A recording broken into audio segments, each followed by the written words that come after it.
Hello, good morning students. कैसे हैं आप सभी? आई होप सभी अच्छे से होंगे। फ्रेंड्स, आज हम पढ़ेंगे क्लास 6 की सामाजिक विज्ञान का 7 चैप्टर, जिसका नाम है गुप्त काल के पश्चात का भारत।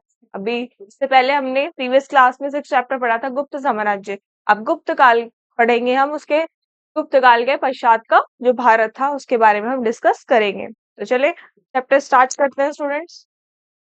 गुप्त साम्राज्य के पतन के बाद भारत पुनः अनेक छोटे छोटे राज्यों में विभक्त हो गया।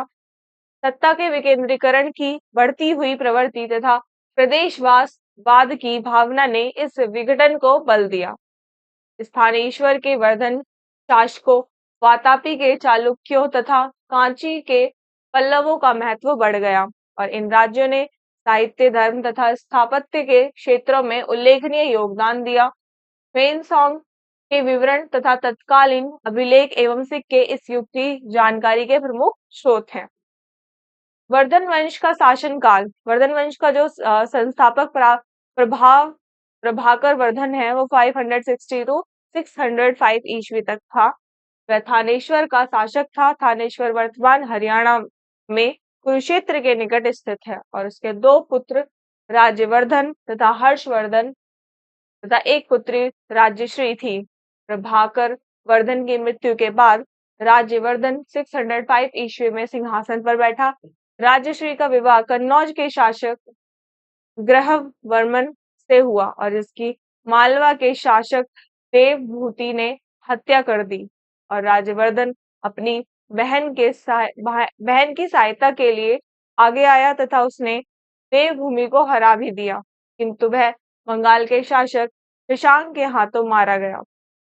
हर्षवर्धन की बात करें तो हर्षवर्धन 606 से 647 ईस्वी तक। राज्यवर्धन की मृत्यु के बाद हर्षवर्धन 16 वर्ष की अल्प आयु में 606 ईस्वी में सिंहासन पर बैठा।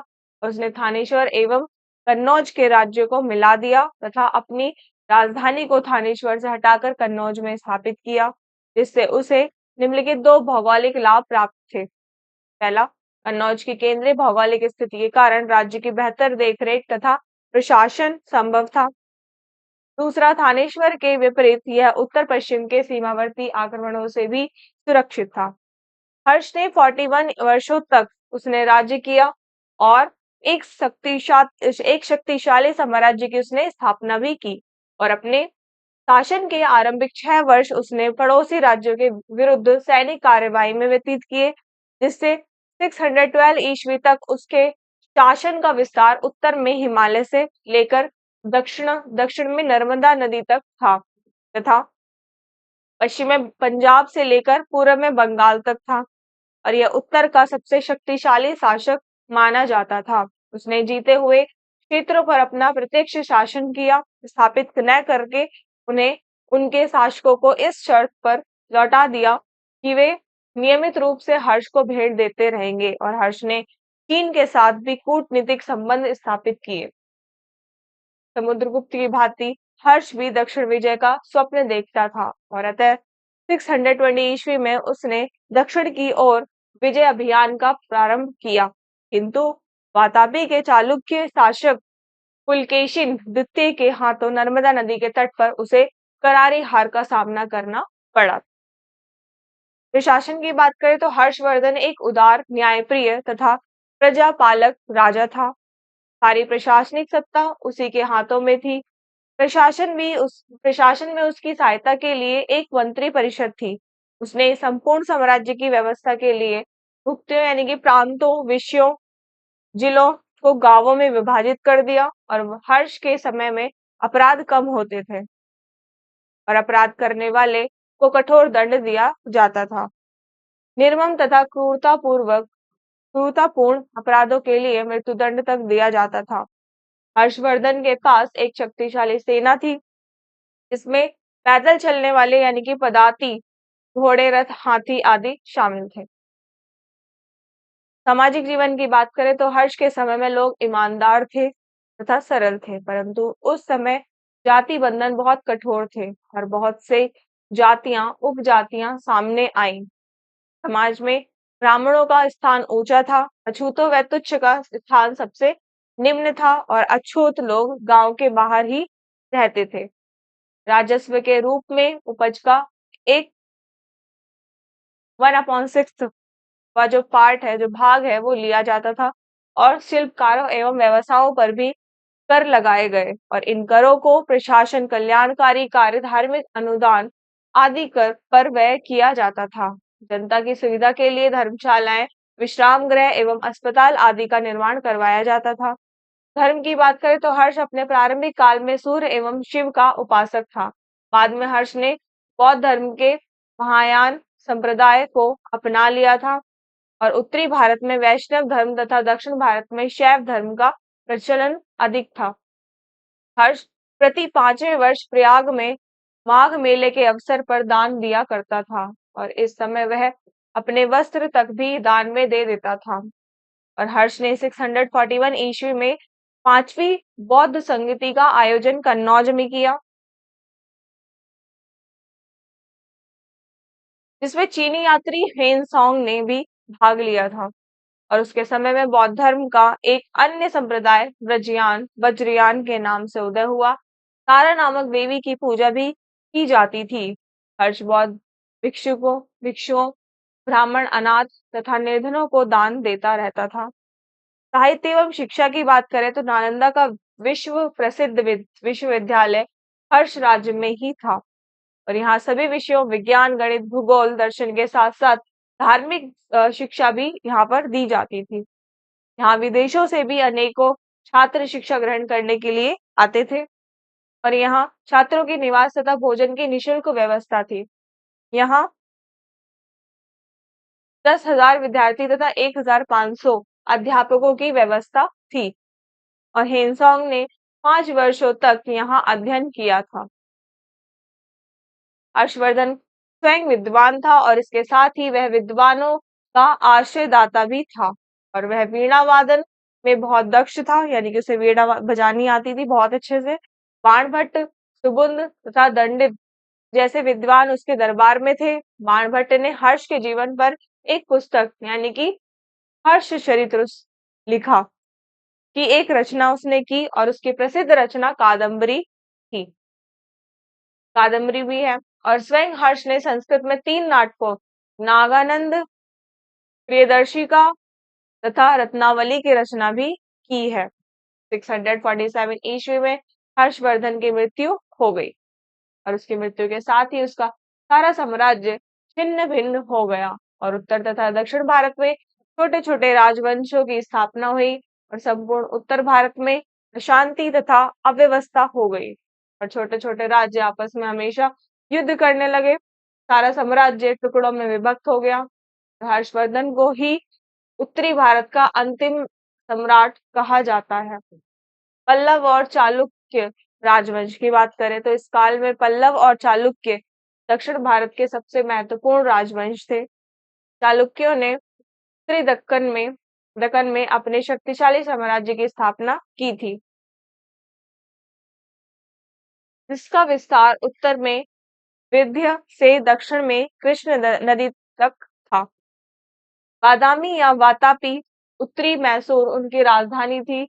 ऐहोल दूसरा महत्वपूर्ण शहर था जहां से इनके पुरातात्विक अवशेष प्राप्त हुए हैं। पल्लव की बात करें तो पल्लव सातवाहन शासकों के अधीन छोटे अधिकारी थे।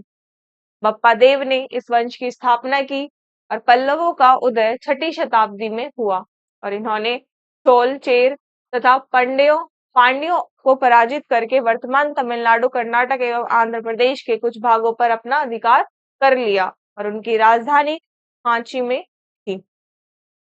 पल्लव और चालुक्य एक दूसरे की सीमाओं का अतिक्रमण करते रहते थे।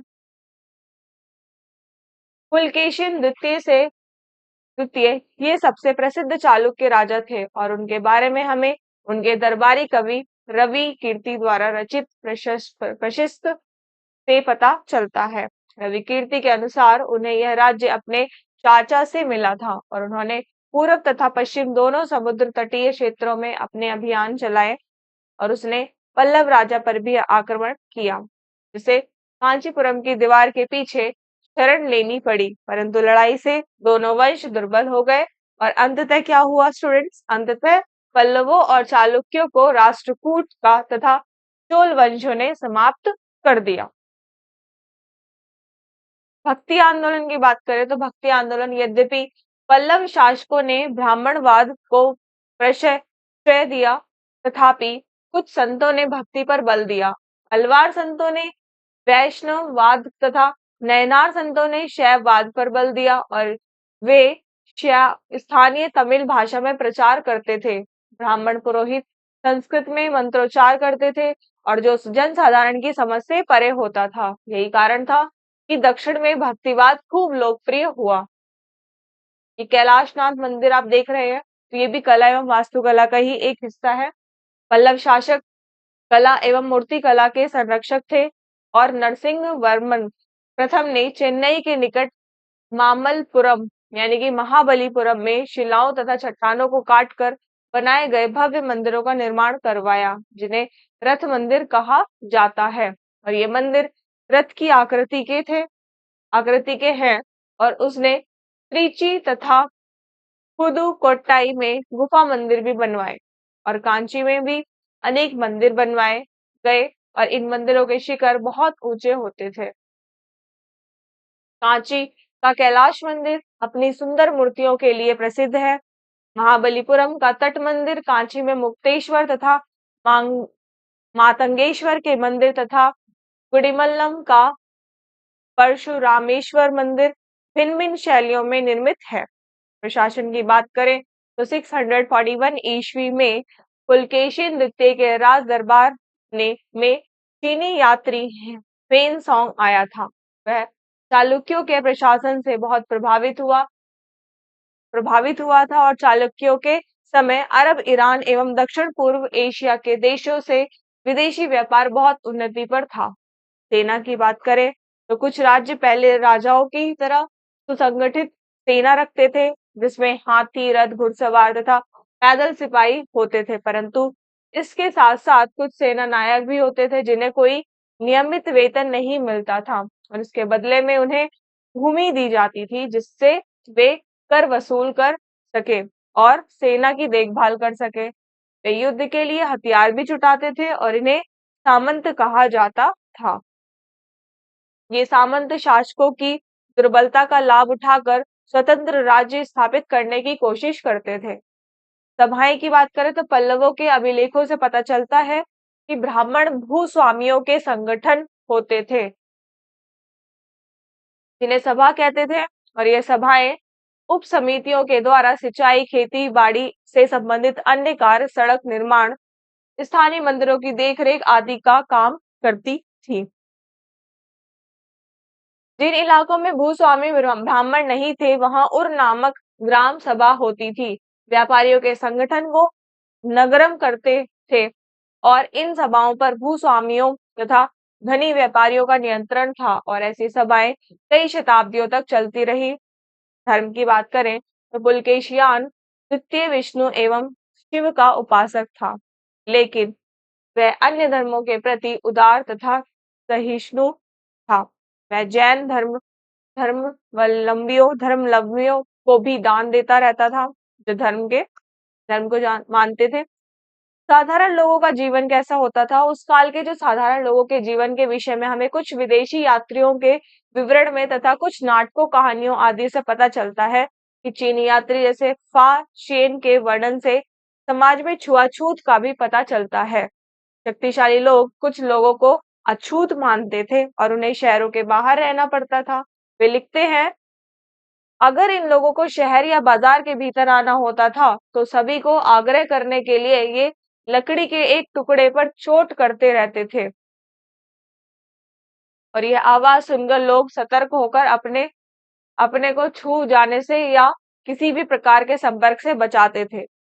एक स्थान पर बाणभट्ट ने राजा के अभियान पर निकलने का बड़ा सजीव विवरण दिया है कि राजा बड़ी मात्रा में साज सामान लेकर यात्रा करते थे और उसमें हथियारों के अतिरिक्त खाने पीने का सामान, बर्तन आदि होते थे। और ये सब चीजें हाथियों, ऊंटों या ठेला गाड़ियों पर लद कर जाती थी और इस विशाल सेना के साथ साथ संगीतकार, नंगाड़े, बिगुल तथा तुरई बजाते हुए चलते रहते थे।